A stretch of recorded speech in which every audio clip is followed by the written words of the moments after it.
Bismillahirrahmanirrahim. Assalamualaikum warahmatullahi wabarakatuh.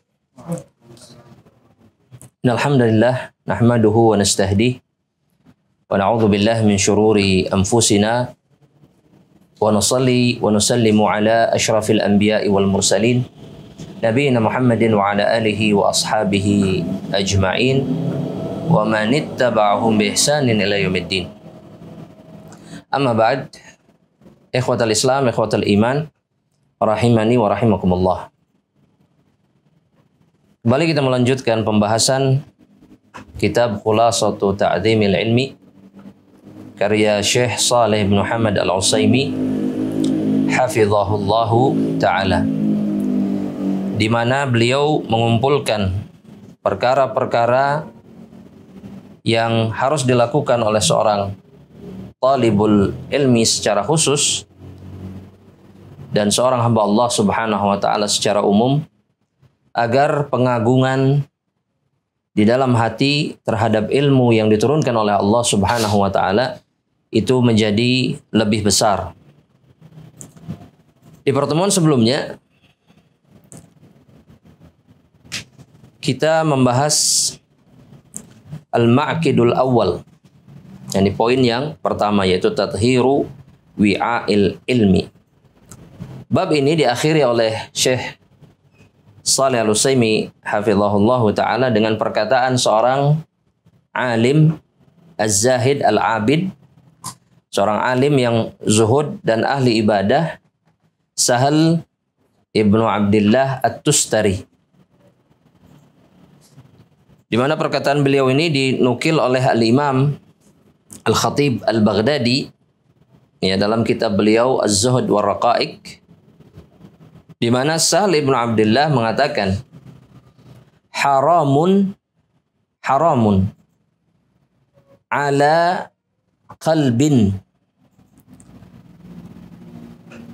an yadkhulahu an-nur. Haram bagi hati untuk dimasuki oleh cahaya, yakni cahaya ilmu yang diberikan oleh Allah Subhanahu wa taala. Wa fihi syai'un mimma yakrahuhu Allah. Di saat di dalam hati ada perkara yang dibenci oleh Allah Subhanahu wa taala. Artinya hatinya masih dipenuhi dengan perkara yang dibenci oleh Allah tabaraka wa taala.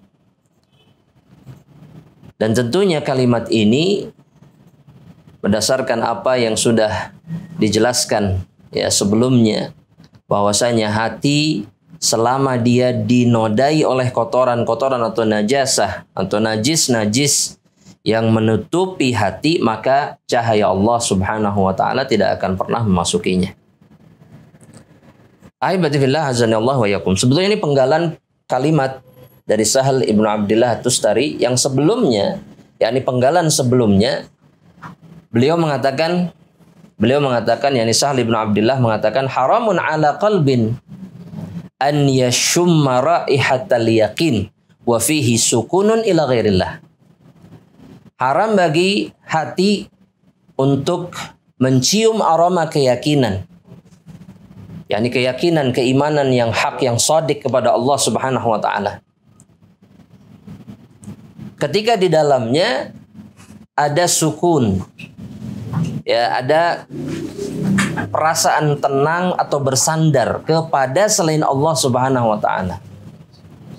Maka seseorang tidak mungkin untuk bisa memiliki keyakinan yang hak, iman yang shadiq kepada Allah Subhanahu wa taala jika di dalam hatinya masih ada kebergantungan atau bersandar kepada selain Allah Subhanahu wa taala. Dan inilah jamaah rahmatillah Allah Subhanahu wa taala yang dihilangkan, yang bisa dihilangkan, ya, bisa dihilangkan dengan keikhlasan kepada Allah Subhanahu wa taala. Kata yang sering kita dengar jamaah rahmatillah Allah, kata yang sudah tidak asing di lisan kita, namun bisa jadi kata ini tidak pernah muncul atau tidak pernah hinggap atau tidak pernah masuk ke dalam hati kita. Jika berbicara ikhlas, ya, biasanya dalam jual beli, ya, kalau antum berniaga ikhlas tuh gitu ya. Ikhlas tuh, ya. Meskipun bisa jadi yang mengatakan ikhlas itu tidak paham maksudnya apa. Ya, ikhlas itu ridho. Dalam pemahaman kebanyakan dari kita itu ridho. Ridho dengan apa yang dilakukan oleh orang lain. Padahal hakikat ikhlas bukan itu di dalam Islam. Al-Imam Ibnu Al-Qayyim dalam kitab beliau Madarijus Salikin, ya, menukil perkataan ya para ulama yang beliau kemudian simpulkan. Ikhlas, ya, ikhlas yang dimaksud di dalam agama ini adalah istiwa a'malil abdi fi dzahir wal batin. Istiwa'u a'malil abdi fi dzahir wal batin. Ketika ya amalan seorang hamba baik yang zahir ataupun yang batin itu sama, tidak ada bedanya, tidak ada ikhtilaf, tidak ada perbedaan. Zahirnya taat kepada Allah, maka hatinya pun taat kepada Allah Subhanahu wa taala. Tidak sebaliknya. Maka pengertian ini jamaah rahmatillah Allah membuat seorang hamba Allah Subhanahu wa taala ya tidak boleh memiliki mukhalafah, tidak boleh memiliki mukhalafah. Yang maksud dengan mukhalafah itu perbedaan ya antara apa yang tampak dengan apa yang batin di dalam hati. Nah, Syekh Shalih Al-Utsaimin menjadikan poin yang kedua yang membuat seseorang bisa mengagungkan ilmu adalah ikhlasun niyati fihi. Ketika seseorang mengikhlaskan niat di dalam mencari ilmu, di dalam mendapatkan ilmu. Beliau mengatakan inna ikhlasal a'mali asasu qabuliha. Ikhlas di dalam beramal itu adalah asas, pokok pondasi qabuliha, diterimanya amalan oleh Allah Subhanahu wa taala. Wa sullamu usuliha, dan dia adalah tangga untuk bisa mencapai tujuan. Allah Ta'ala, kata Syekh, Allah Ta'ala berfirman di dalam Al-Quran. Di dalam surat Al-Bayyinah ayat yang kelima. Kata Allah Subhanahu wa taala, "Wa ma umiru illa liya'budullah mukhlishina lahuddin hunafa." Tidaklah mereka diperintahkan oleh Allah Subhanahu wa taala melainkan untuk beribadah kepada Allah mukhlisin, dengan ikhlas. Ini perintah yang ditetapkan oleh Allah Subhanahu wa taala kepada setiap hamba-hamba Allah yang beriman. Jadi memang tidak mungkin seseorang kemudian mencapai kesempurnaan amal atau mendapatkan balasan dari amal soleh ibadah yang dia lakukan kepada Allah Subhanahu wa taala jika tidak ikhlas. Ya, jika tidak ikhlas. Makanya jamaah rahmatullah Allah Subhanahu wa taala, para ulama mengatakan bahwasanya ikhlas itu hukumnya fardu ainin. Jika hilang keikhlasan, maka hilang amal yang dilakukan oleh seorang hamba Allah. Dalam perkara ilmu, jika hilang keikhlasan, maka hilang keberkahan yang Allah janjikan dari ilmu yang diturunkan oleh Allah Subhanahu wa taala. Itu ditegaskan oleh Rasulullah Shallallahu alaihi wasallam. Salah satunya dalam hadis yang diriwayatkan oleh Imam Ahmad, ya, kemudian juga Imam Al-Hakim dalam Mustadraknya, dengan sanad yang sahih, jamaah rahmatullah Allah Subhanahu wa taala.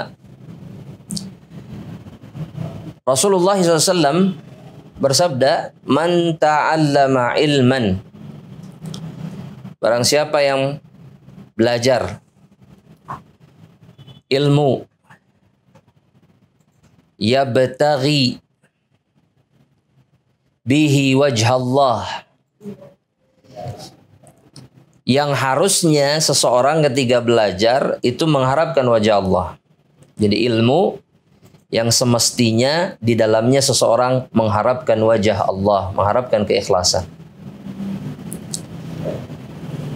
La yata'allamuhu illa liyusiba bihi aradan minad dunya. Namun dia mempelajarinya Tujuannya bukan karena Allah Subhanahu wa taala. Tapi untuk mendapatkan tujuan atau hasil ya, dari dunia, balasan duniawi. Seperti apa contohnya misalkan? Seorang belajar mengharapkan balasan duniawi. Contohnya apa? Ya contoh yang real. Ketika seorang mencari ilmu syar'i tapi yang dia harapkan dunia. Apa contoh yang real? Apa yang mengisyaratkan bahwa dia tidak mencari ridha Allah? Dia tidak ikhlas dalam melakukannya apa? Ketika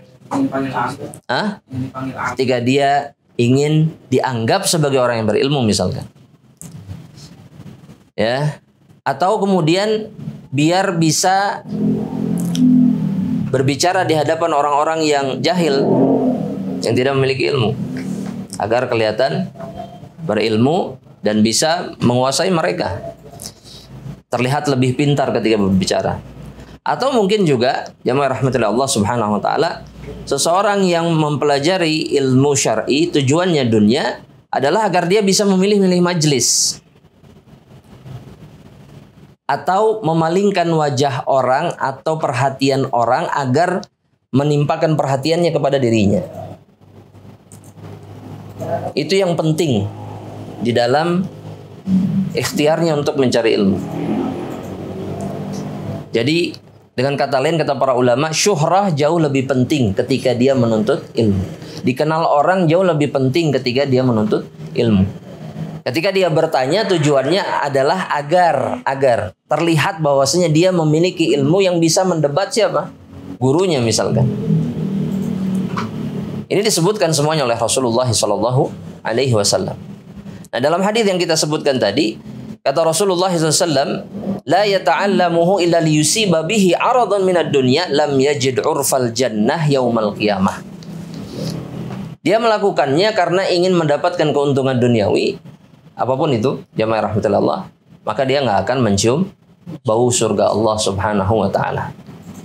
Ini wa'idun syadid kata para ulama. Ini wa'idun syadid. Ini ancaman yang keras dari Rasulullah sallallahu alaihi wasallam. Oleh karenanya nggak mungkin seseorang bisa mendapatkan kebaikan ilmu ketika seseorang tidak mengikhlaskan niat karena Allah Subhanahu wa taala. Ahibati fillah azanallahu wa yakum. Al-Imam Ahmad. Ya, Al-Imam Ahmad rahimahullah. Beliau mengatakan, al-ilmu la ya'diluhu syai'un. Al-ilmu la ya'diluhu syai'un liman sahhat niyatuhu. Ini kalimat yang sangat penting yang disebutkan oleh Imam Ahmad. Ilmu itu tidak ada tandingannya. Gak ada amalan yang bisa menandingi ya amalan mencari ilmu. Gak ada. Tapi kata beliau, liman sahhat niyatuhu. Bagi orang yang niatnya sahih. Bagi orang yang niatnya sahih. Yani benar. Yani ikhlas karena Allah Subhanahu wa ta'ala. Jika tidak benar, maka hanya kesia-siaan yang akan dia dapatkan. Pengaruh niat itu sering kita anggap sepele ya jemaah. Orang kalau melakukan niat kebaikan dibalas pahala atau tidak? Dibalas pahala atau tidak? Apa pahalanya? Apa pahala niat yang dimunculkan di dalam hati ketika kita menginginkan kebaikan? Misalkan ingin pengajian atau ingin menuntut ilmu. Pahalanya apa?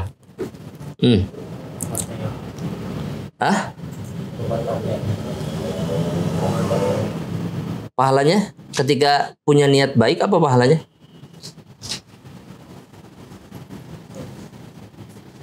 Jamaah. Apa pahalanya? Antum kalau menginginkan sesuatu yang baik, apa yang diberikan oleh Allah Subhanahu wa taala? Ini belum melakukan apa-apa nih. Baru niat. Apa balasannya dari Allah? Dimudahkan jalannya. Ditulis satu kebaikan oleh Allah Subhanahu wa taala. Ketika diamalkan, ketika terjadi sesuai dengan niatnya, dapat pahala amalannya. Itu ditetapkan oleh Allah Subhanahu wa taala bagi orang-orang yang memiliki niat. Kemudian jika memiliki niat tapi tidak sanggup melakukannya. Jika memiliki niat tapi tidak sanggup melakukannya. Niat yang baik. Apa balasannya dari Allah Subhanahu wa taala? Satu kebaikan. Dan bukan hanya itu jemaah rahmatullah. Bukan hanya itu. Orang sering menganggap niat saja itu ya sebatas niat kita yang dinilai oleh Allah Subhanahu wa taala. Tapi ternyata Rasulullah SAW di dalam satu hadis ya, yang diriwayatkan oleh Al-Imam Ibnu Majah dan yang lainnya, Tirmidzi, ya, Ahmad. Rasulullah SAW mengatakan, "Innama ad-dunya li arba'ati nafar." Dunia ini untuk 4 macam manusia, kata Rasulullah SAW. Ad-dunya li arba'ati nafar.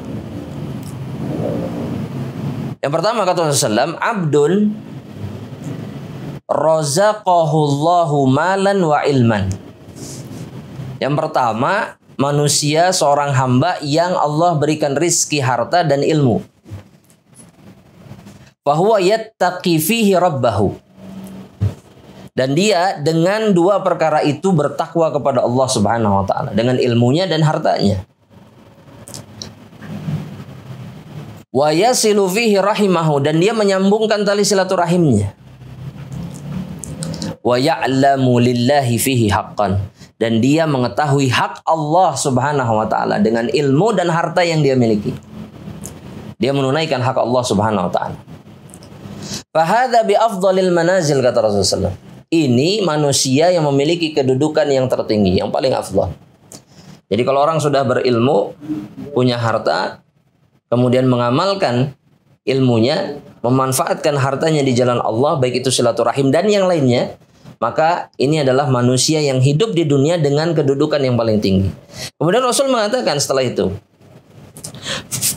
wa abdin razaqahullahu ilman, dan seorang hamba yang Allah Subhanahu wa taala berikan ilmu, walam yarzuqhu malan, tapi Allah Subhanahu wa taala tidak memberikan harta kepadanya. Dan ini banyak coba ya. Orang punya ilmu tapi tidak punya harta. Mana yang lebih banyak? Punya ilmu, harta ada, atau orang yang punya ilmu tapi hartanya nggak ada? Mana yang lebih banyak? Yang kedua. Betul nggak, Jam? Iya, ilmunya ada, tapi hartanya nggak ada. Kenapa nggak punya harta? Jemaah, ini pertanyaan. Hah? Oh, sibuk belajar, Masya Allah. Jawabannya takdir Allah Subhanahu wa taala. Ketika antum nggak punya apa-apa, jangan salahkan siapa-siapa. Jangan salahkan ikhtiar kita yang lemah. Jangan salahkan siapapun. Semuanya takdir Allah. Antum hanya akan dituntut oleh Allah ketika antum tidak berikhtiar sesuai dengan perintah Allah Subhanahu wa taala. Adapun harta itu urusan Allah. Urusan Allah jamaah. Kenapa Allah memilih Qarun tidak Nabi Musa? Kenapa Allah memilih Qarun tidak Nabi Musa? Siapa yang berilmu? Musa alaihissalam. Tapi Allah memilih Qarun karena memang rezeki harta itu takdir Allah Subhanahu wa taala. Jadi tidak perlu memusingkan diri dengan itu. Nah, jenis manusia yang kedua ini, kata Rasulullah SAW, fahuwa sadiqun niyah, dan ini syahidnya. Dia itu sadiqun niyah. Niatnya jujur, niatnya tulus, artinya niatnya penuh dengan keikhlasan. Di dalam hatinya, ya, dengan penuh keikhlasan, yaqul, dia berkata, lau anna li malan la amiltu bi amali fulan.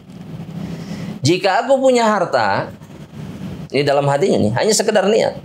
La amiltu bi amali fulan. Aku akan beramal dengan amalan si fulan. Ini cuma niat. Dia tidak sanggup melakukannya karena dia tidak punya harta. Tadi yang pertama apa yang dia lakukan? Bertakwa kepada Allah, terus menyambung silaturahim, terus mengetahui hak Allah Subhanahu wa taala. 3 nih. Ini semuanya kebaikan yang utama. Nah, dia berniat kalau saya punya harta saya ingin melakukan amalan yang sama. Lihat apa kata Rasulullah sallallahu alaihi wasallam, fa huwa biniyatihi fa ajruhu masawa. Maka dia tergantung atau sesuai dengan niatnya. Ya, padahal dia nggak melakukannya, nggak mampu untuk melakukannya. Kata Rasulullah SAW, ajruhu masawa, pahalanya sama persis seperti orang yang sebelumnya, yang memang beramal dengan hartanya hanya karena niat. Makanya sebagian ulama mengatakan jamaah rahmatillah Allah Subhanahu wa taala, Banyak manusia yang masuk surga karena niatnya bukan karena amalannya. Paham maksudnya, Pak? Banyak manusia yang masuk surga karena niatnya bukan karena amalannya. Karena niatnya yang ikhlas karena Allah Subhanahu wa taala, amalannya nggak seberapa. Amalannya nggak ada apa-apanya. Tapi karena niatnya yang ikhlas, dia masuk surga. Contohnya seperti siapa?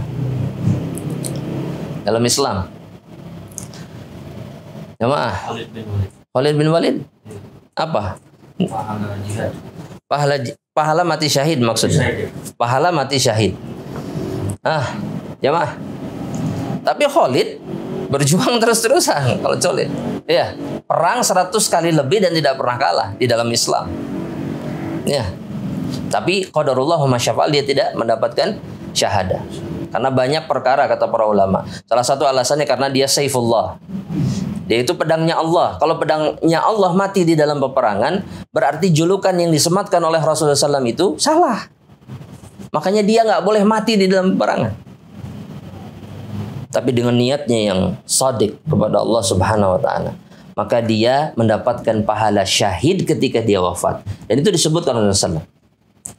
Barang siapa yang meminta kepada Allah diwafatkan dalam keadaan syahid, ballaghahullahu manazila syuhada. Dia akan disampaikan kepada derajat para syuhada. Apa derajatnya para syuhada? Jamaah. Firdausul A'la tinggalnya. Yang kedua, tetanggaan dengan siapa? Dengan Rasulullah SAW. Ya jelas di atas, di Firdausul A'la. Terus apa lagi? Dia diberikan kesempatan memberikan syafaat kepada 70 orang anggota keluarganya. Diselamatkan dari Fazaul Akbar ketika dia dibangkitkan oleh Allah Subhanahu wa taala di hari kebangkitan. Itu hari yang disebut dengan Al-Fazaul Akbar. Ketakutan yang terbesar yang dirasakan oleh seluruh makhluk ketika dia dibangkitkan, kecuali syuhada. Di antaranya, meskipun tidak jihad, meskipun tidak berangkat perang, meskipun tidak mati syahid sekalipun, tapi niat yang jujur, yang ikhlas karena Allah Subhanahu wa taala, ingin mati syahid, membuat kita berhak mendapatkan pahala syahid. Di situ letak kekuatan niat yang ada dalam hati seorang hamba Allah Subhanahu wa taala. Makanya para ulama mengatakan di dalam Islam perkara yang terpenting di dalam perkara ibadah adalah ketika Anda mengikhlaskan niat ketika mengerjakan ibadah tersebut karena Allah Subhanahu wa taala. Tidak ada selain Allah Subhanahu wa taala di dalam hati. Namun kadang-kadang kita kebingungan menentukan kita ini ikhlas atau tidak. Ya, apa sih barometernya? Kita ini mukhlis atau bukan? Ya, kadang-kadang ibadah jalan, sholat, jalan, puasa, jalan, dan kita nggak memikirkan apa-apa. Apakah itu ikhlas? Nggak mikir mau dibalas sama Allah Subhanahu wa taala, nggak mikir apa yang dilihat sama orang lain. Apakah itu ikhlas? Hah? Bukan. Lantas apa kalau begitu? Mengharap balasan dari Allah juga. Mengharap balasan Dari Allah saja. Atau juga? Juga. Maksudnya berarti boleh mengharapkan balasan dari orang lain? Oh, tidak. Berarti hanya dari Allah? Hanya dari Allah Subhanahu wa taala saja. Itu ikhlas? Tapi kadang-kadang pengen dunia. Iya dong jemaah. Kenapa sodakohnya cek Rasul gak sodakoh pasti digantian? Ya. Atau tidak berkurang harta yang disedekahi. Atau kata Allah Subhanahu wa taala, Allah yang akan mengganti. Ya. Betul nggak jemaah? Itu ikhlas nggak? Ikhlas. Jemaah tulis ya, tulis. Tanda-tanda ketika kita berada di dalam keikhlasan. Terkhusus ya, tanda ini kita lihat ketika kita menuntut ilmu jamaah rahmatullah. Yang pertama, ya sebagaimana disebutkan oleh para ulama. Yang pertama, jamaah rahmatullah subhanahu wa ta'ala,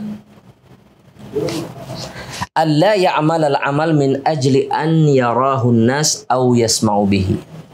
Ketika kita melakukan amalan ya, bukan karena ingin dilihat orang atau didengar oleh orang lain. Ya. Seseorang yang mukhlis adalah seseorang yang tidak memiliki perasaan ingin dilihat atau ingin didengar oleh orang lain.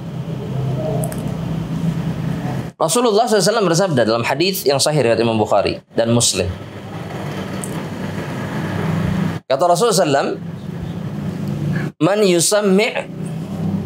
yusammi'ullahu bihi, wa man yura'illahu bihi. Kata Rasulullah SAW, barang siapa yang menyebarkan berita amalan yang dia kerjakan, padahal orang nggak tahu. Ya, itu yang disebut dengan yusammi atau sum'ah. Ya. Kata Rasulullah SAW, yusammi'ullahu bihi. Maka Allah Subhanahu wa Ta'ala akan menyebarkan berita itu, akan menyebarkan. Orang akan tahu dia melakukan amalan itu. Ya. Tapi Allah bongkar bahwasanya dia melakukannya karena ingin didengar. Allah bongkar, ya, Allah akan jadikan di hati hamba-hamba Allah yang lainnya perasaan atau pikiran bahwasanya orang itu melakukannya karena ingin didengar. Ya. Itu yang dimaksud oleh Rasulullah SAW. Sebagaimana dijelaskan oleh Al-Imam Al-Hafidh Ibnu Hajar.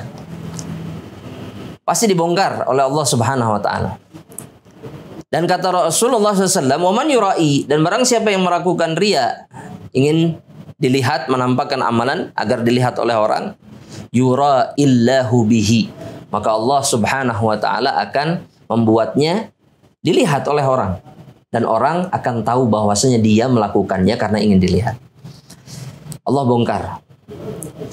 Syahidnya jamaah, kata para ulama, syahidnya jamaah, ketika seseorang tidak ikhlas kepada Allah, maka inilah yang akan dilakukannya. Dia akan menampakkan, dia akan memperdengarkan.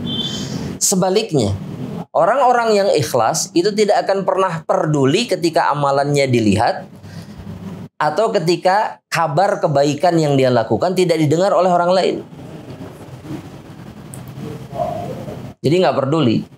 Ya, seperti antum di sini yang di atas ini, gak ada yang tahu siapa dan gak kelihatan. Dan itu gak penting bagi antum. Karena yang dicari apa? Apa? Diketahui orang atau antum mendapatkan kebaikan dari ilmu? Ya mah? Oh, kebaikan. Berarti ikhlas karena Allah Subhanahu wa Ta'ala. Hah? Insya Allah nanti kita akan bahas jemaah. Apakah dengan mengatakan diri kita ikhlas itu adalah perkataan yang benar atau tidak? Ya, tapi yang penting dilihat atau tidak dilihat, didengar atau tidak didengar, bagi orang yang ikhlas itu sama saja. Itu tanda yang pertama. Ketika antum melakukan sesuatu, nggak peduli diketahui atau tidak diketahui, maka antum mukhlis. Yang kedua, tanda yang kedua, alla yata'allaq qalbuhu bimadhin nas au dhammih. Hatinya tidak tergantung dengan pujian atau celaan manusia.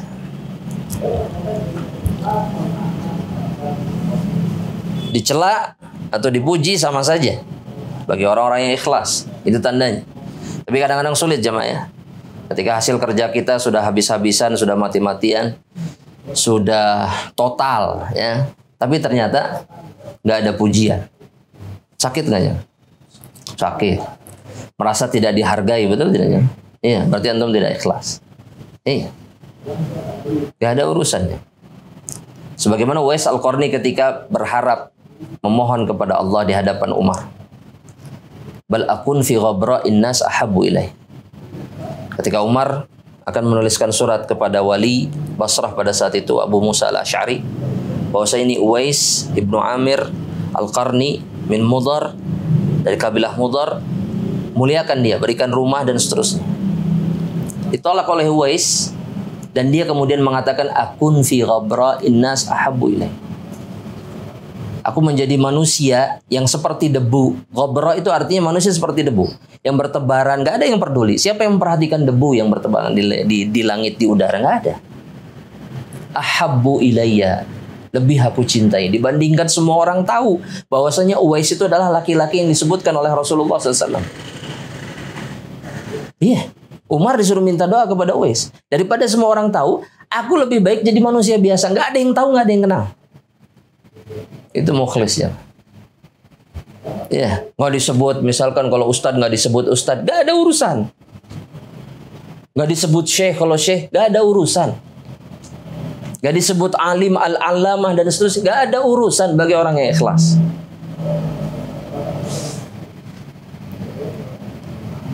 Al-Imam Ibnul Qayyim dalam kitabnya Madarijus Salikin mengatakan seperti ini, jemaah. Dalam kitabnya Madarijus Salikin, mata staqarrat qadamul abdi fi manzilatil ikhbar.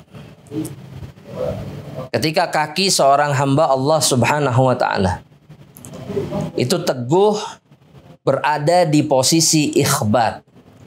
Ikhbar itu artinya takut dan tunduk kepada Allah Subhanahu wa taala. Dia takut dan tunduk kepada Allah Subhanahu wa taala. Wa tamakkana fiha, dan dia tidak bergeser kemana-mana, dia tetap patuh dan tunduk kepada Allah. Maka ini yang akan terjadi, kata Al-Imam Ibnul Qayyim.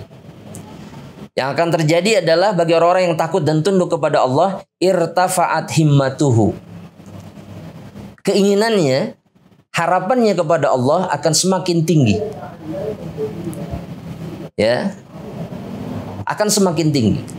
Apapun yang dia harapkan, dia akan memintanya, dia akan gantungkan harapannya kepada Allah Subhanahu wa taala. Ini bagi orang yang tunduk dan patuh kepada Allah Subhanahu wa taala. Kemudian yang kedua kata beliau, alat nafsuhu an khatafatil madhi wadh-dhammi. Jiwanya itu akan semakin meninggi, menjauhi pujian dan celaan. Jiwanya akan meninggalkan pujian dan celaan. Fala yafrahu bimadhin nas. Dia tidak akan bahagia dengan pujian manusia. Padahal menyenangkan kalau dipuji itu, jemaah. Ya, menyenangkan tidak? Menyenangkan? Kalau antum dipuji, apa yang antum harus lakukan? Apa yang antum harus lakukan? Kalau dipuji? Berdoa. Apa doanya? Lupa, saya biang ingat. Ahsan. Wasil. Allahumma la tu'akhidhni bima yaqulun. Ya Allah, jangan engkau timpakan hukuman atas apa yang mereka katakan. La tu'akhidhni bima yaqulun. Jadi pujian yang mereka sampaikan, mereka ucapkan tuh, aku jangan dihukum karena itu, ya Allah. Jangan. Ya, di antara bentuk hukumannya ketika seseorang dipuji itu, jemaah, di antara bentuk hukuman artinya perkara yang tidak mengenakan yang akan dirasakan itu adalah ketika dia terkena ain. Itu salah satu hikmahnya kenapa doanya berbunyi seperti itu. Jangan jadikan pujian itu penyebab aku mendapatkan keburukan, ya Allah. La tu'akhidh bima yaqulun. Terus kata Rasulullah SAW apa? Waghfirli ma la ya'lamun. Ampuni aku atas perkara yang mereka tidak ketahui. Karena aku ini hamba Allah yang pasti berdosa. Berdosa tidak pasti. Jadi orang yang memuji nggak tahu dosa-dosa kita. Dulu anak masih ingat Syekh Sudais itu ketika ke Jakarta, beliau mengatakan seperti ini. Ketika beliau dipuji-puji oleh pembawa acara dan seterusnya, kata beliau,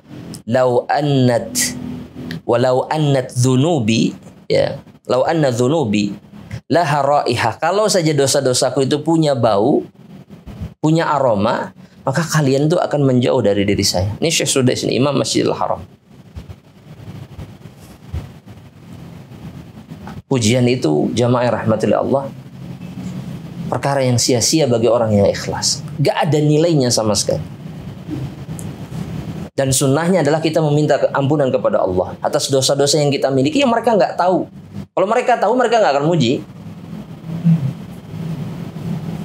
Kemudian yang terakhir kata Rasulullah, waj'alni khairan mimma yadhun. Jadikan aku lebih baik dari apa yang mereka prasangkakan, ya Allah. Kalau mereka memuji kita soleh, jadikan lebih baik, ya Allah.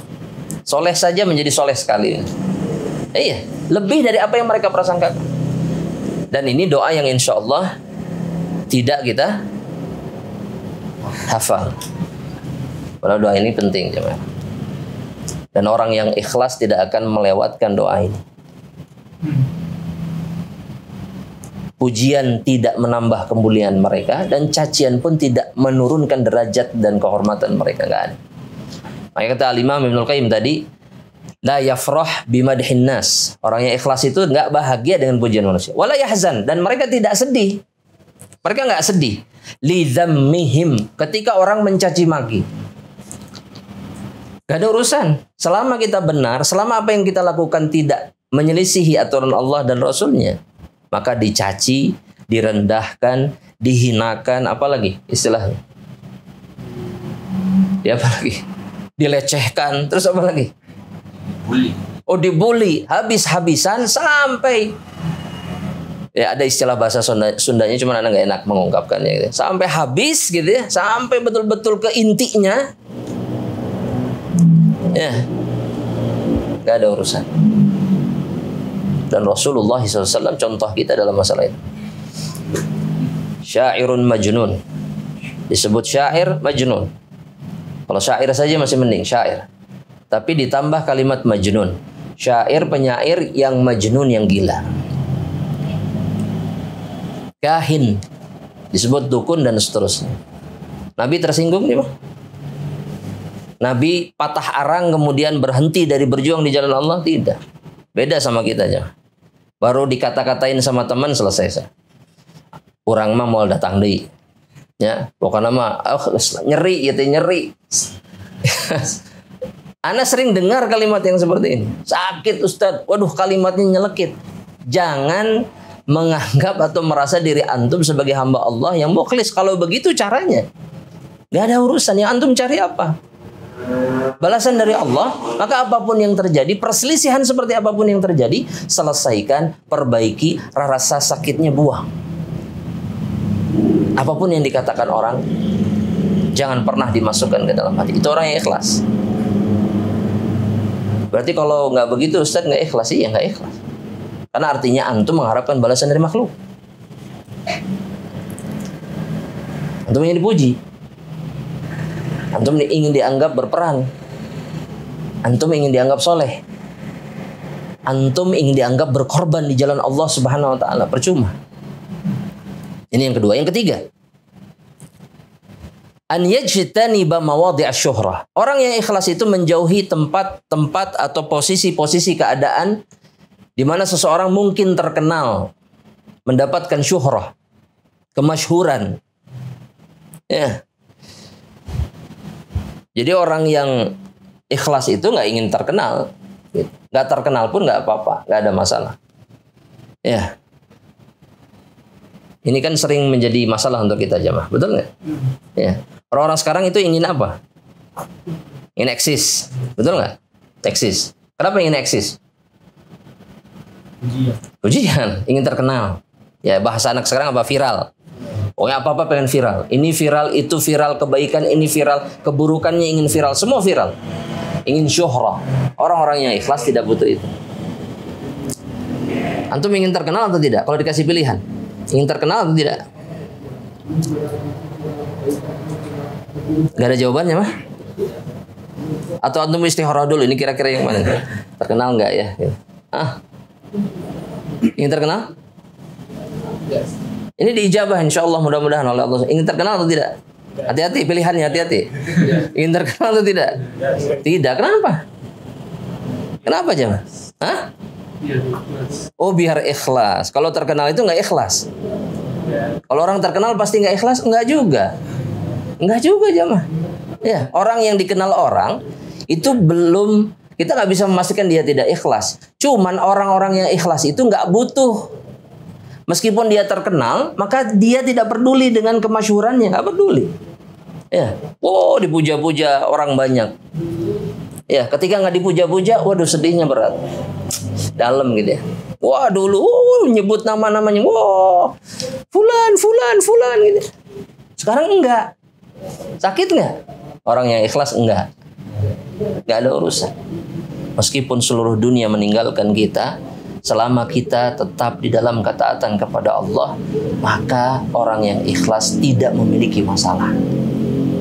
Dan itu dibuktikan oleh Imam Al-Bukhari rahimahullah. Ketika beliau ditinggalkan oleh seluruh muridnya, kecuali Al-Imam Muslim.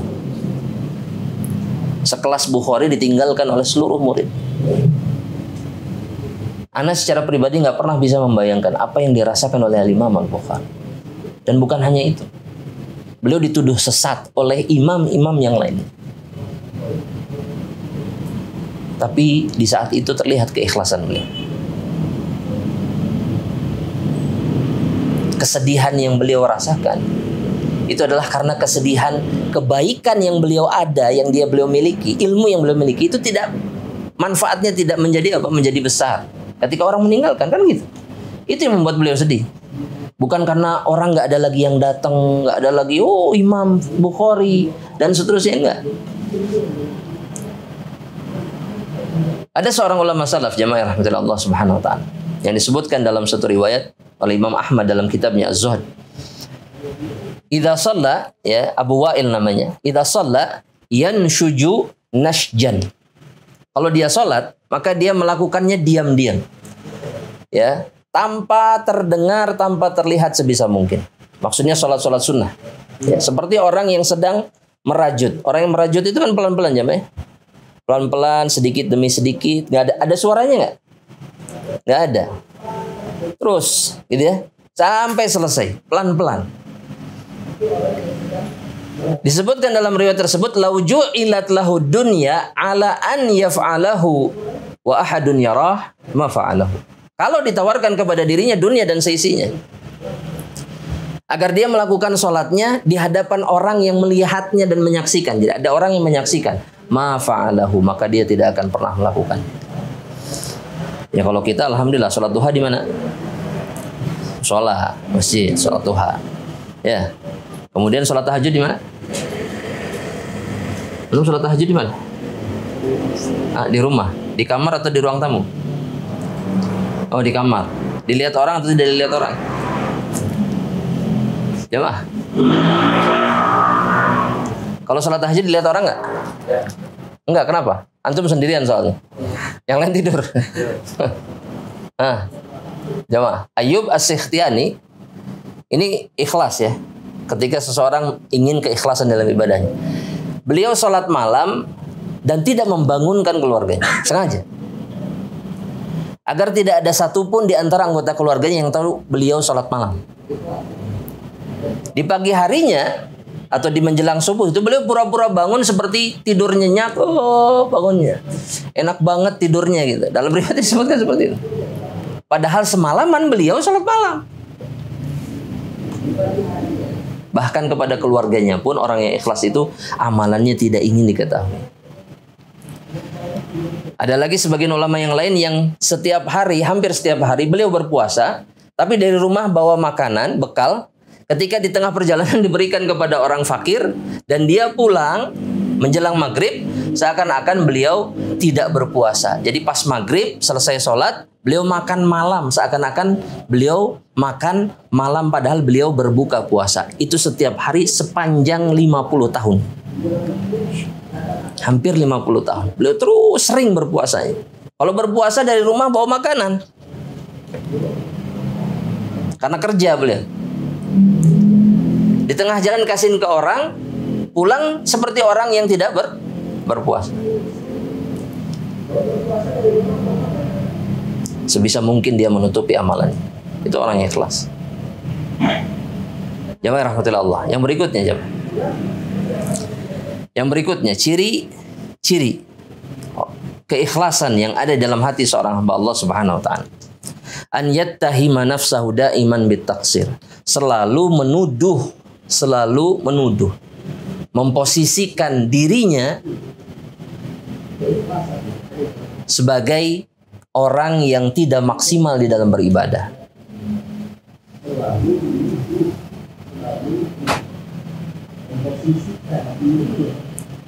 Dalam surat Al-Mu'minun ayat yang ke-60, ya, Allah Subhanahu wa taala bahkan mengatakan orang yang beriman itu, ya, adalah orang yang selalu merasa amalannya belum tentu diterima oleh siapa? Oleh Allah Subhanahu wa taala. Apa kata Allah Subhanahu wa taala? Iqra. Walladzina yu'tuna ma atau wa qulubuhum wajilah. Al-Mu'minun ayat berapa? 60. Apa kata Allah Subhanahu wa taala?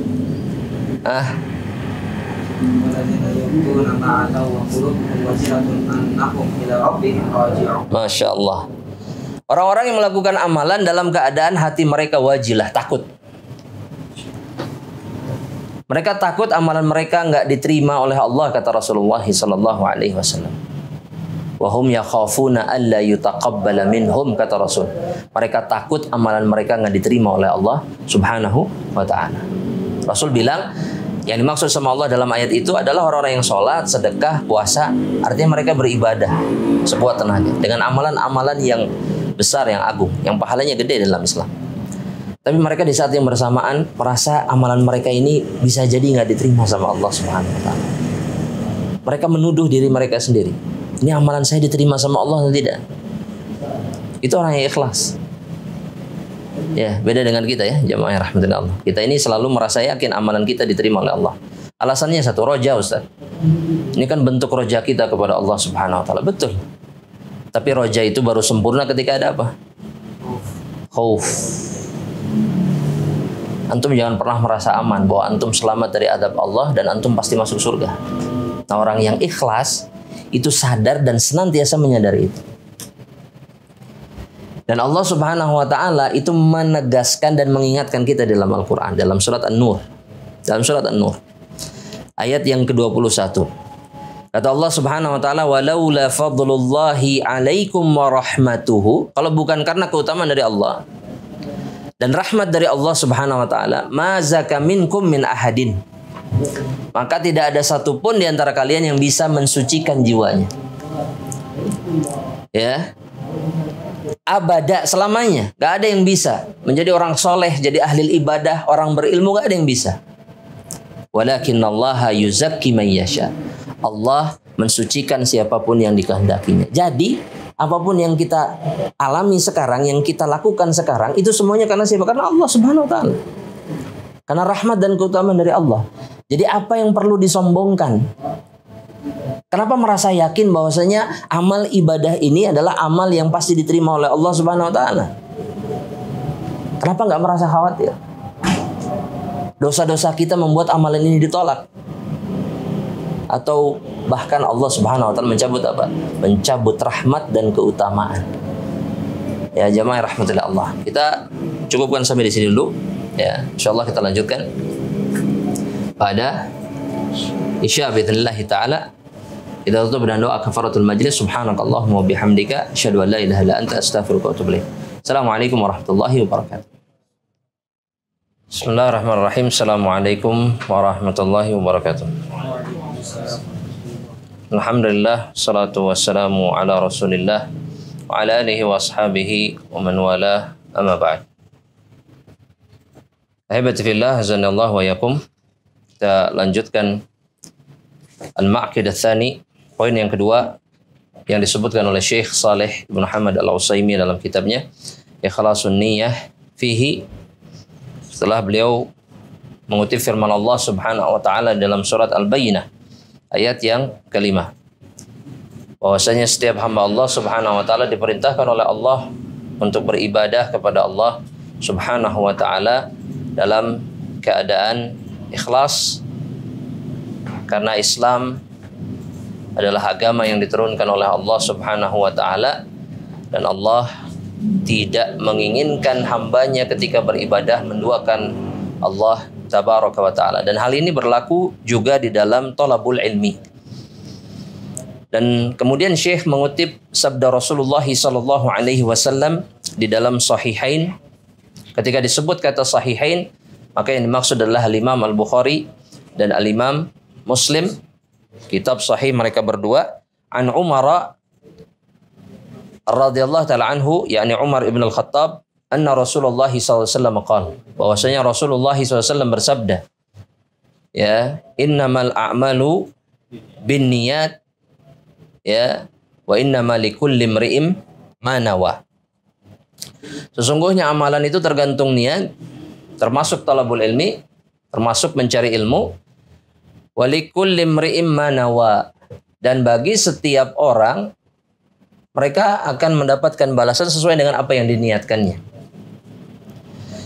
Kemudian saya mengatakan wa ma sabaqa man sabaqa wala wasala man wasala minas salafis salihin, dan tidaklah para pendahulu kita ya, yang sampai atau mencapai puncak keilmuan di zaman mereka dari kalangan salafus saleh, illa bi ikhlasin lillah rabbil alamin. Melainkan mereka mencapai itu semuanya itu dengan keikhlasan untuk Allah Subhanahu wa taala Rabbul alamin. Ya. Diriwayatkan Al-Imam Abu Bakar Al-Marruzi namanya. Ya, salah satu Al-Marruzi, Abu Bakar Al-Marruzi. Ini sezaman dengan Al-Imam Ahmad Ibnu Hanbal rahimahullah. Beliau mengatakan sami'tu rajulan yaqulu li Abi Abdillah. Aku mendengar seorang laki-laki mengatakan kepada Abu Abdillah. Ini kunyahnya Al-Imam Ahmad karena putranya yang besar adalah Abdullah, ya. Kunyah beliau adalah Abu Abdillah. Yakni Ahmad ibni Hanbal. Wa dzukira lahu sidq wal ikhlas. Maka laki-laki ini bertanya tentang as-sidq, kejujuran, yakni kejujuran iman, wal ikhlas dan keikhlasan. Maka jawaban Al-Imam Ahmad, bihadza irtafa'al qaum. Dengan perkara ini, yakni dengan kejujuran dan keikhlasan, suatu kaum itu menjadi tinggi derajatnya di sisi Allah Subhanahu wa taala. Baik di dunia ataupun di akhirat.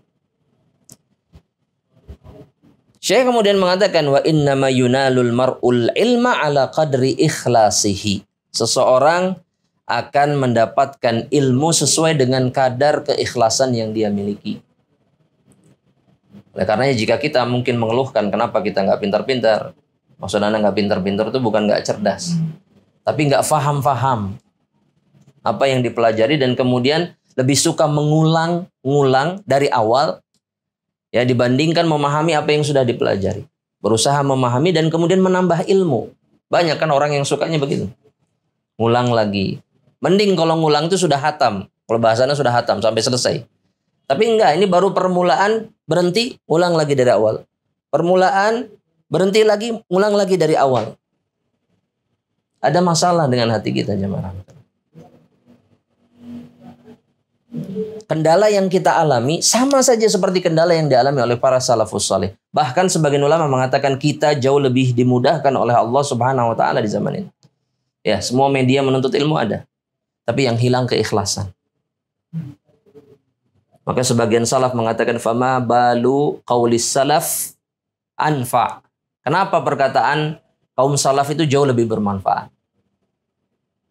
Kenapa? Apa alasannya? Sedikit tapi bermanfaat. Karena mereka lebih ikhlas di dalam mengungkapkannya. Ya, ahibati fillah azanillahu wa iyyakum. Kemudian saya melanjutkan.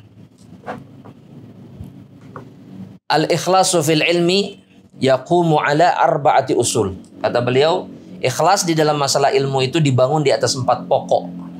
4 asas. Biha tatahaqqaqu niyatul ilmi lil muta'allimi idza qasadaha. Dengannya maka niat seorang penuntut ilmu ketika dia mencari ilmu, ketika dia belajar, maka akan didapatkan olehnya. Apa yang dia inginkan akan didapatkan. Yang pertama kata beliau al-awwal.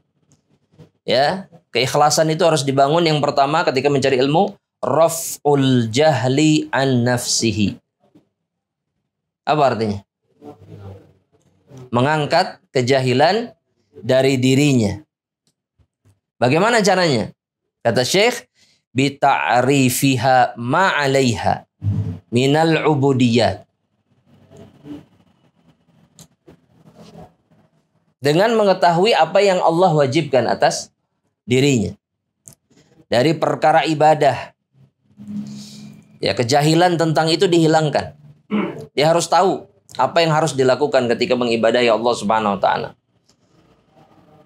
Wa iqafuha ala maqasidil amri wan nahyi.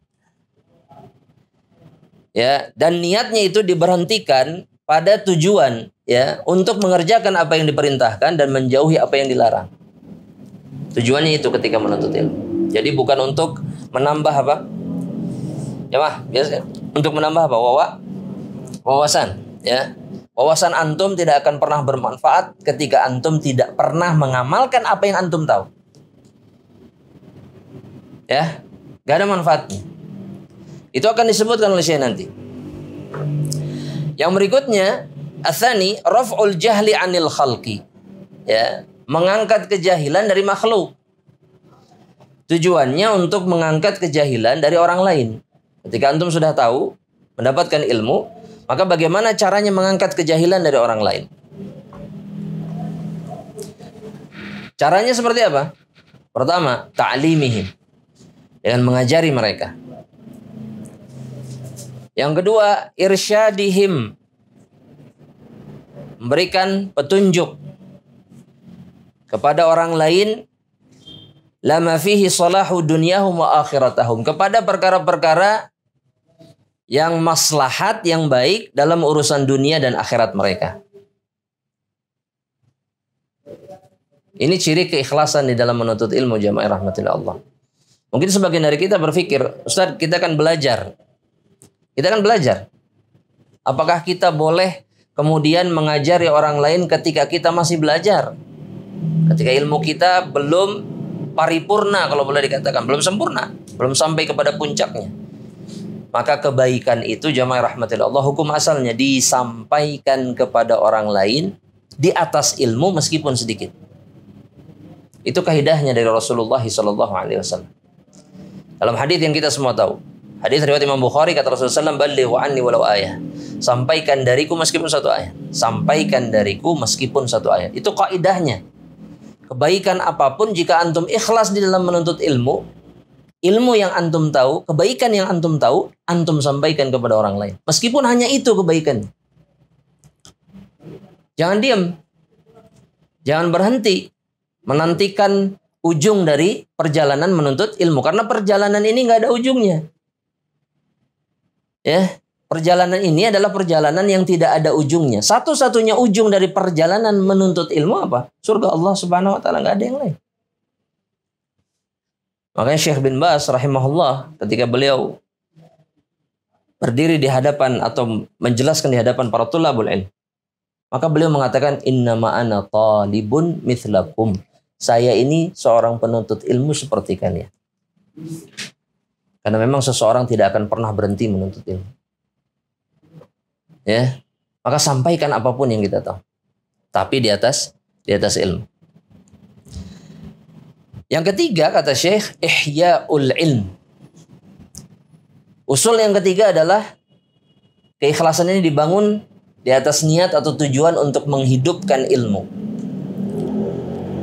Karena ilmu bisa mati. Karena ilmu itu bisa mati. Dengan cara apa? Bitarkihi, dengan meninggalkannya. Ya, ilmu itu bisa hilang. Bisa hilang nggak? Ya, Pak? Bisa. Contohnya apa? Hah? Oh, kalau nggak dipelajari, maksudnya nggak ada yang belajar, nggak ada yang mempelajari, hilang gitu? Atau nggak ada yang mengamalkan, hilang? Berarti tidak dipelajari, tidak diamalkan. Ada nggak ilmu yang hilang? Di dalam sejarah ilmu apa? Ilmu apa? Bagaimana caranya? Bagai apa? Hah? Oh, sholat pakai khuf. Sholat pakai khuf. Apa itu sholat pakai khuf? Anda mau tanya sama antum. Apa itu sholat pakai khuf? Ini untuk membuktikan pengetahuan itu, ilmu itu diingat orang atau tidak. Apa itu sholat pakai khuf? Nggak tahu antum. Pakai apa? Pakai sepatu di atas mata kaki. Antum tahu? Tahu maksudnya sholat pakai khuf? Pernah coba? Pernah antum? Tapi tahu? Antum? Nggak tahu. Antum? Semuanya, sebagian ada yang tahu, ada yang tidak. Iya, karena sebagian besar dari kaum muslimin tidak mengamalkan ini sekarang. Ini contoh sederhana. Jika tidak diamalkan maka hilang. Makanya dalam satu hadis, ini riwayat Imam Tirmidzi, hadis ini didhaifkan oleh sebagian ulama, ya, didhaifkan, tapi sebagian yang lain ada yang menghasankannya. Kata Rasulullah SAW, man ahya sunnatan min sunnati. Barang siapa yang menghidupkan sunnah di antara sunnahku. Ya, ini mengisyaratkan, kata para ulama, sunnah itu bisa mati. Sunnah itu bisa hilang. Dan bagi siapapun yang menghidupkannya, ya, kata Rasulullah SAW, man ahya sunnatan min sunnati, fa'amila bihan nas, dan diamalkan oleh manusia, ketika dihidupkan oleh kita, dicontohkan, dilakukan lagi, falahu ajruha wa ajru man amila biha. Atau kama qala sallallahu alaihi wasallam. Maka dia berhak mendapatkan pahala dari menghidupkan sunnah, menghidupkan ilmu, dan kemudian pahala dari orang-orang yang mengikutinya. Nah, orang yang ikhlas akan berusaha senantiasa di dalam menuntut ilmu untuk menghidupkan ilmu. Jadi apa yang dia tahu dia sampaikan supaya orang tahu, jangan diam. Ya, supaya orang tahu. Dan tujuan menghidupkan ilmu itu kata Syekh, ya, tujuannya adalah hifdzuhu minad dhiya. Agar ilmu itu terjaga dan tidak hilang. Maka harus dihidupkan. Dengan memperbanyak majelis ilmu, ilmu itu hidup atau tidak? Hidup. Ya. Tapi tidak cukup dengan memperbanyak majelis, tapi memperbanyak apa? Amal soleh. Karena ilmu di majelis belum tentu sampai kepada orang lain. Sedikit orang yang melakukan sunnah Nabi. Tadi baligh. Ya. Baligh anni walau ayah. Jadi ilmunya untuk diri sendiri, tapi tidak disampaikan kepada orang lain. Namun dengan amal, maka betapa atau berapa banyak orang yang mendapatkan faidah ketika melihat amal orang lain. Contoh misalkan ketika Rasulullah Shallallahu Alaihi Wasallam, contoh menyembelih hewan yang dibawa oleh beliau ketika kejadian Hudaybiyah. Karena tidak jadi umroh, maka ada dam, ada hadyu, harus menumpahkan darah. Maka Rasulullah SAW itu mengingatkan para sahabat untuk menyembelih hewan sembelihan mereka, nggak ada yang dengar. Karena mereka masih kecewa nggak jadi umroh. Setelah bertahun-tahun meninggalkan kota Makkah. Di tahun itu kata Rasulullah SAW kita umroh. Ternyata Allah Subhanahu Wa Taala cegah mereka untuk umroh di tahun itu, di tahun yang ke-6. Tapi Rasulullah SAW kemudian atas nasihat istrinya menyembelih hewannya tanpa bicara apapun. Disembelih oleh Rasulullah SAW. Maka peristiwa itu menyadarkan semua para sahabat Rasulullah SAW. Makanya kadang-kadang Rasulullah SAW memerintahkan sebagian sahabatnya ketika berdakwah itu dengan amal, dengan perbuatan, tidak berbicara apapun. Atau beliau sendiri SAW tidak mengatakan apa-apa tapi mencontohkan. Sehingga ilmu itu menjadi hidup dan terjaga. Ya. Yang terakhir Rasulullah SAW, Syekh Saleh Ibn Hamad Al-Utsaimin mengatakan usul yang keempat itu al-amal bil ilmi. Al-amal bil ilmi.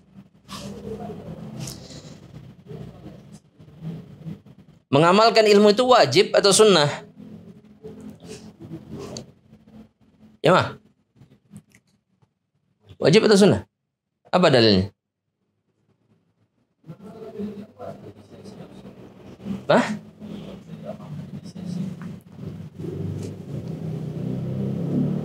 Wajib atau sunnah? Apa dalilnya? Yang seorang hamba tidak akan mudah, artinya sebelum dia ditanya tentang amalnya dalam hadis disebutkan bahwa kaki kita tidak akan bergerak seorang hamba sampai ditanya tentang apa salah satunya? Ilmu. Fima amil. Ilmunya apa yang dia kerjakan dari ilmu yang dia ketahui. Dan Allah Subhanahu wa taala berfirman dalam Al-Qur'an, "I'malu beramallah." Beramal. Allah merintahkan untuk apa? Beramal. Ya, beramal itu adalah kewajiban. Fasayarallahu amalakum. Allah akan melihat amalan kalian. Ya. Dan seseorang enggak dihukumi sebagai alim sampai beramal. Kata Abdullah bin Mas'ud apa? Dalam sebuah athar kata Ibnu Mas'ud, innamal ilmu bita'allumi, itu perkataan Rasulullah SAW, bukan itu. Ini Abdullah bin Mas'ud. Jemaah. Yang terakhir boleh pulang duluan, silakan jemaah. Ya Allah. Atau makan duluan? Lanjut.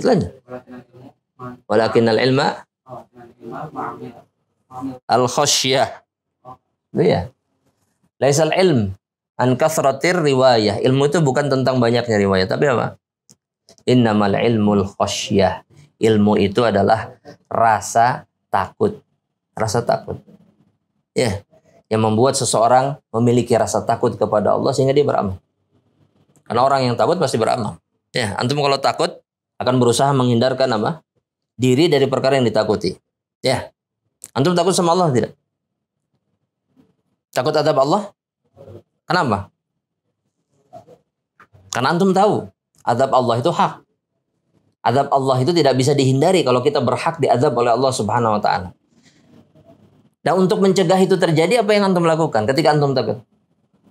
Ya, antum berusaha menghindarkan diri dari adab Allah Subhanahu wa taala.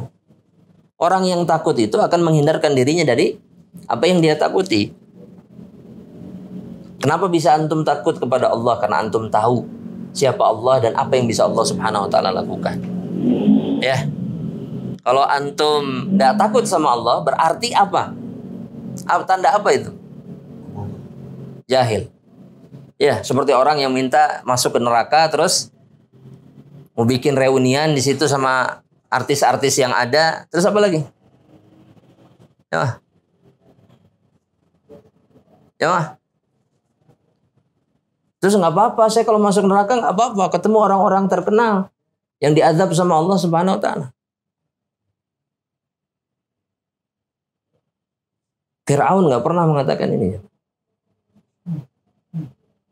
Abu Jahal, Abu Lahab nggak pernah mengatakan. Dan ini tanda kejahilan yang sangat luar biasa. Ini kebodohan yang sampai kepada puncaknya betul-betul. Dan semuanya karena jahil, tidak punya ilmu. Nasallallahu alaihi wasallam. Ya. Ya rahmatillah Allah. Tulis yang terakhir jemaah. Abu Darda radhiyallahu taala anhu mengatakan. Abu Darda radhiyallahu taala anhu mengatakan dalam sebuah riwayat yang diriwayatkan oleh Al-Imam Ad-Darimi, kata beliau, la takunu aliman, engkau tidak akan menjadi seorang alim hatta takuna bihi amilan, sampai engkau menjadi orang yang mengamalkan ilmu. Ya, la takunu aliman hatta takuna bihi amilan. Engkau tidak akan pernah bisa menjadi seorang alim sampai engkau mengamalkan apa yang engkau ketahui. Nah, jamaah rahmatullah, kita cukupkan sampai di sini. Insyaallah kita lanjutkan dalam pertemuan berikutnya. Kita memohon kepada Allah Subhanahu wa taala agar kita tetap diberikan taufik oleh Allah, dijaga oleh Allah Subhanahu wa taala, dan diberikan keikhlasan di dalam setiap langkah dan amalan yang kita lakukan di dalam Islam, semuanya karena Allah tabaraka wa taala. Kita tutup dengan doa kafaratul majlis. Subhanakallahumma wa bihamdika asyhadu an la ilaha illa anta astaghfiruka wa atubu ilaik. Assalamualaikum warahmatullahi wabarakatuh.